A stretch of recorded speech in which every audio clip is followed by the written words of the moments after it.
Where we're standing now, this is the beginning of the fight.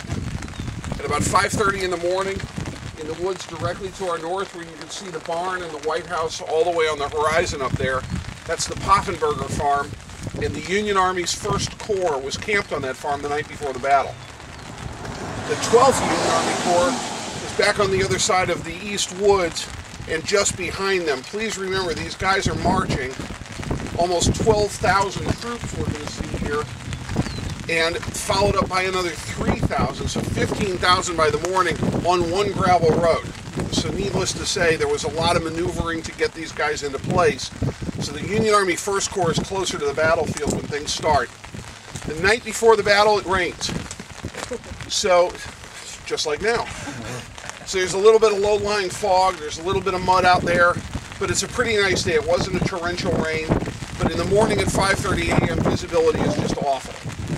It's going to be about 75 degrees this day, maybe 80. Typical mid-September kind of a day. The Union forces will have spent the night up on the Poffenberger farm back behind the North Woods, and in the morning at 5:30, Hooker goes out and basically tells his 1st Brigade commander, the Confederates are down that way towards the Dunker Church, go find them. They were close enough to smell each other, and I don't mean that in a bad way. You've got to remember, we're talking about wood smoke, we're talking about campfires, we're talking about cooking bacon. They would have been within smelling distance of their enemy. At about 5:30, long-range batteries from up there are going to start throwing shells towards the Dunker Church, with no other real hope than stirring up Confederate artillery to return fire so they can identify where the Confederate lines are.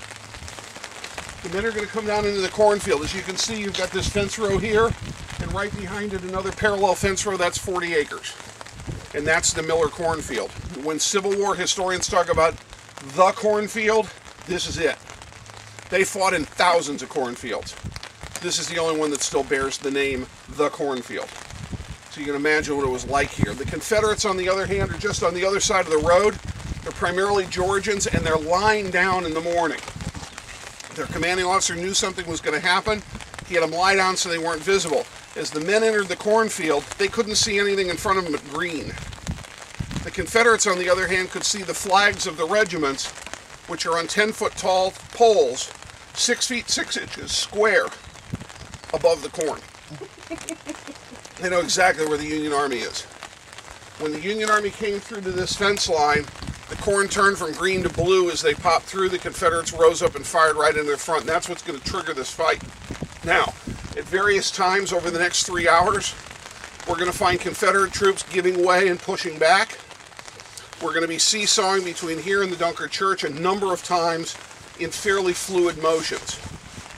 And we're going to start taking pretty heavy casualties. As you can see here, we've got 27,000 men involved in this north fight between now and 9:30 in the morning. We're going to have over 8,200 killed, captured, or missing during that time. Here are your casualty numbers. So, pretty terrific fighting in this area. Now, this is going to end primarily when the Confederates, primarily Texans, are going to stop this part of the fight. These guys have not eaten in 3 days. They've been marching, they've been away from their supplies. On the morning of this fight, they're lined up over there in the West Woods, literally standing at the wagons with their hands out, getting their first food they've had in 3 days. When they suddenly get the command, fall out onto the Smoketown Road, which is just below us. They line up on the Smoketown Road, they turn north, and they push not only the 1st Corps, but the 12th Corps off the northern end of the battlefield. They took 82.3% casualties in 20 minutes. As a fighting unit, they were destroyed. No other unit their size in the history of United States warfare has ever matched their casualty rate. But what happens by 9:30 in the morning is this northern portion of the battlefield falls into what can really only be described as a rural riot. The 1st Corps commander was taken out by a ball that went through the bottom of his foot, hit a minor artery, and he bled out to the point that he passed out. The 12th Army Corps commander, who was the only other guy who knew what McClellan wanted him to do, was put out of commission with a shot to the head which would prove fatal in a matter of hours. So the 2 Corps commanders, by 9:30 in the morning, they're both off the field. And at that point, this becomes a small unit fight for survival. Regiments and even companies are out in this area, between here and the Dunkard Church, firing 360 degrees around them at anything that moved. And this would eventually break down into a riot. At this point, too, we have a major problem with evacuation. When General Mansfield, whose monument is that great pillar down there with the ball on top in the clearing, when he goes down, they can't find an ambulance. And the reason for it is that the ambulances and all of the supplies are using a single road. The ambulances that go back to the north to the Smoketown Hospital to the evacuation point are blocked from getting back onto the battlefield in good order.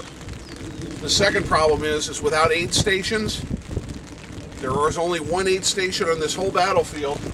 It's just below this farm here. That's the 1st Brigade's aid station. Without aid stations, there's no centralized pickup point.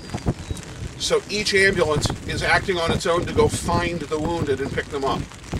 And that's slow going because in the tall grass, and you got to remember there's no such things as lawnmowers, in the tall grasses that are around here between the fields, they would have to stand up and look over the heads of the horses to make sure they're not running over patients. It slows the process down considerably. So put yourself in their position.